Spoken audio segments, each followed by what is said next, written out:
Dragon Ball Daima has actually done it. They've not only brought back Super Saiyan 3 as an adult, but they've also done the exact same thing with the new Super Saiyan 4 transformation for Dragon Ball Daima. And at the end of the episode, we get to see that there's still a huge fight between Super Saiyan 4 Goku versus Goma, who seems to have again charged up and gotten incredibly strong. This is where all the questions start coming in. There's only one more episode of Dragon Ball Daima, and we don't know if it's going to be anywhere between 22 minutes to 40 minutes. There really is no confirmation on that. But there are a few things that are known, and that is there are a lot of questions that need to be answered, like where has Super Saiyan 4, the transformation, been? Is Vegeta gonna go Super Saiyan 4? Will they use the fusion bugs, the join bugs? What will the explanation be for Super Saiyan 4? What happens to Goma? There are a ton of questions that are needing to be answered by the end of that episode, and I believe right now we have gotten a sneak peek, a little leak on exactly what is going to happen in that episode and what will and will not be covered, and it all is coming from Geekdom 101. Now, Geekdom has been claiming since before Daima came out that he has known a lot of different points about it and has some sources that he won't name that have been telling him information about what's going on with the anime series. So much so that he actually posted this right after Super Saiyan 4 Mini saying thank you for all the kind words from the past 24 hours. Special thanks to those who acknowledge that I kept the big Daima secrets to myself when I could have been greedy and literally leaked everything.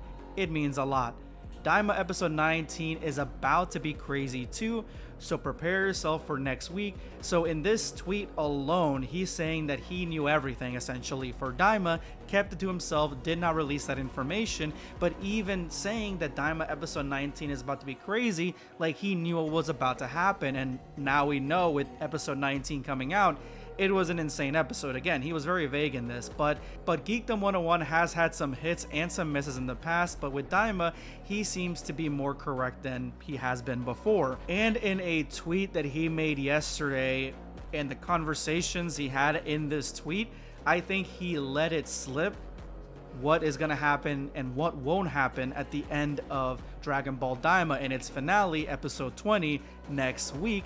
I think he accidentally did this because he has been really tight-lipped on anything he knew about the future of Dragon Ball Daima.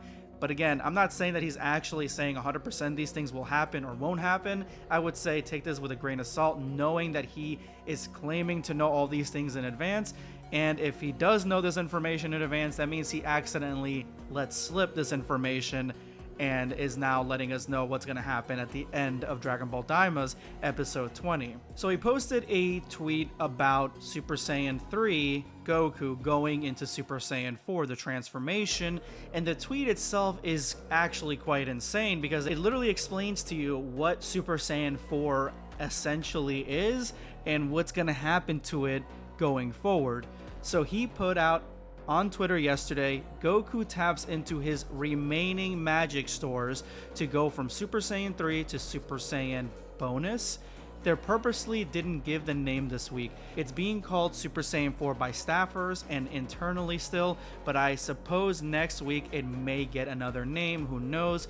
Easily the most over-the-top transformation ever. Amazing. So in this one tweet from a guy that has not been spoiling anything about Dragon Ball Daima until after it came out, he's stating that, number one, he doesn't know the name for the new transformation. There really seems to be no name for the new transformation, and even the staffers and internally, they're just referring to it as Super Saiyan 4, which I think should be the proper name for it because it comes right after 3. Even in this transformation sequence, it literally comes after 3, so it should just be called Super Saiyan 4. I don't need a Super Saiyan Beast Rage, Double X Ikari. I don't need all that. I just need Super Saiyan 4, and that's perfectly fine.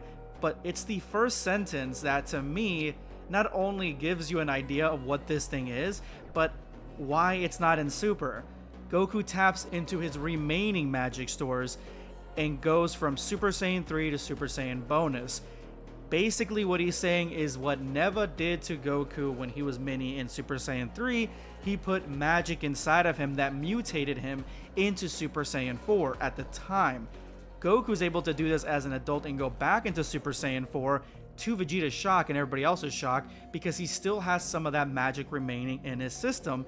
In one tweet, I think Geekdom accidentally explained what the Super Saiyan 4 transformation is and why we don't see it in Super, because it is tied to Neva's magic, and Neva only gave him a small amount. It is the cleanest explanation to why we don't see Super Saiyan 4 in Dragon Ball Super, and even though Goku and the gang and all of them never refer back to it, and that is going to be a huge plot hole because in the beginning of Battle of Gods, Goku says Super Saiyan 3 is the most that he can do and the only one that he knows of.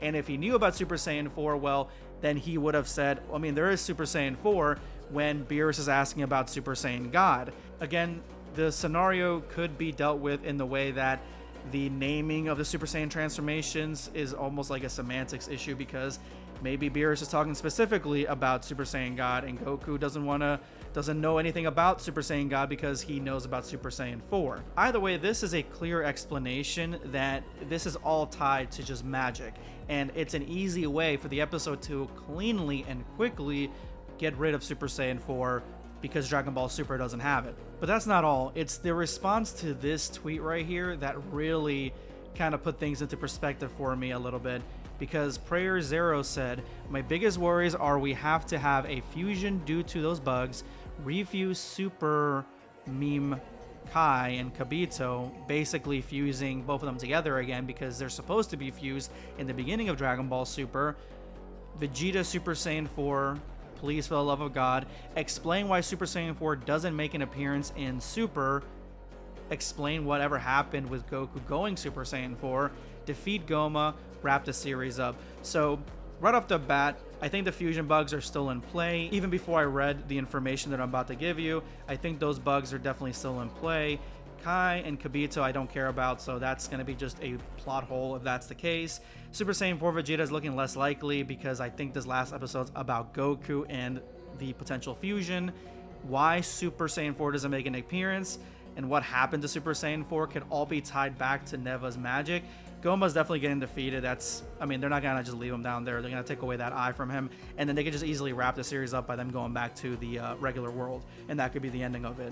This could all be easily explained, and I think that just it all being tied to Neva's magic makes a lot of these clearly being able to be explained, but Geekdom has something else to say, and I really think that he's leaking things a little bit here because it is the last episode and maybe he's just kind of like letting things slide a little bit here because he knows what's going to happen. But he says, "You think they can cram all that into 22 minutes? I won't lie. They really don't need to, don't they?" And that's true. They don't need to cram all that stuff. The Kabito stuff could be gone. Super Saiyan 4 Vegeta doesn't need to be in there. Really just the fusion, defeating Goma, and why Super Saiyan 4 is not in Dragon Ball Super. Those are really the only three things in 22 minutes. Now, I'm hoping it's not 22 minutes, but Geekdom says 22 minutes, so it could possibly be 22 minutes. Now, for those of you guys who are excited for a fusion, Geekdom actually talks about it here because someone says, "I remember you said the demon realm will get destroyed and also the bugs will be used. All that madness is going to happen in the final episode." And Geekdom responds, "I never once said the demon realm will get destroyed," which he never did. I never heard anyone say that, actually. "Someone asked me on stream and I said I didn't think that would happen. I don't think so either. I think they're going to go back to it in the manga." And he says, "The bugs, yes, though," meaning that they're still going to use the bugs. The bugs are still important to the plot, meaning that we're still going to get a new fusion in the last episode. But there you have it. A lot of this, again, can be tied up relatively fast in about 30 minutes. So we don't really need to worry too much about plot holes, although I know a lot of people really, really want Super Saiyan 4 to come back. I think they're going to leave that avenue open with Neva. Hopefully they bring him back, because I think that he's a great character, very interesting in the Demon Realm as a whole. Amazing. But let me know what you guys think in the comments.